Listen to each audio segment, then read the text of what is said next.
But then the campaign took a darker turn, because Donald Trump demonstrated that when he's scared, when he's losing, his first and natural resort is to go to sleaze and to go to slime. 3 days ago, Donald Trump sent out a tweet threatening my wife, Heidi.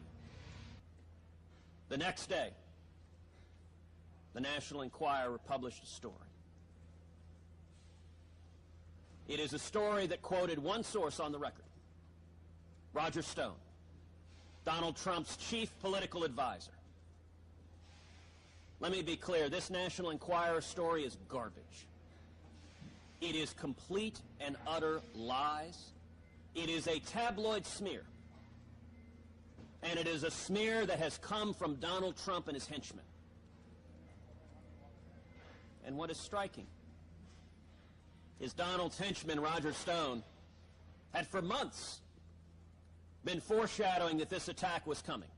It's not surprising that Donald Trump's tweet occurs the day before the attack comes out. And I would note that Mr. Stone is a man who has 50 years of dirty tricks behind him. He's a man for whom a term was coined for copulating with a rodent. Well, let me be clear. Donald Trump may be a rat, but I have no desire to copulate with him. And this garbage does not belong in politics. Wrong. And the venue for this attack is not surprising. The National Enquirer.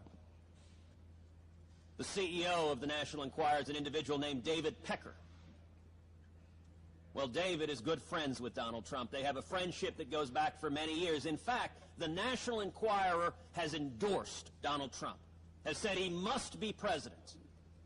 And so Donald, when he's losing, when he's scared, when Republicans are uniting against him, decides to peddle sleaze and slime. You know, Donald is fond of giving people nicknames.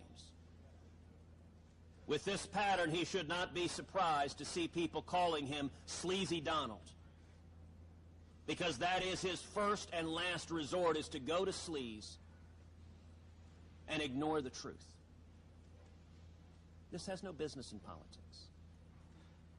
This doesn't belong. Years from now, when my daughters Google this, they will read these lies, these attacks that Donald and his henchmen and his buddies at the National Enquirer spread about. And by the way, here's how a rumor gets spread.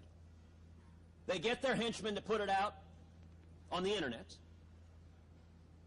and then they get the National Enquirer to report, not based on evidence, not based on facts, not based on witnesses, but based on their reporting that it's on the internet after they put it on the internet. And I would note another site, Gawker, which just had a $100 million judgment against them, then reports that National Enquirer is reporting on the internet rumors, all of which started with Donald Trump. There's a phenomenon in psychiatry known as projection. Donald Trump will soon be the textbook entry for that phenomenon.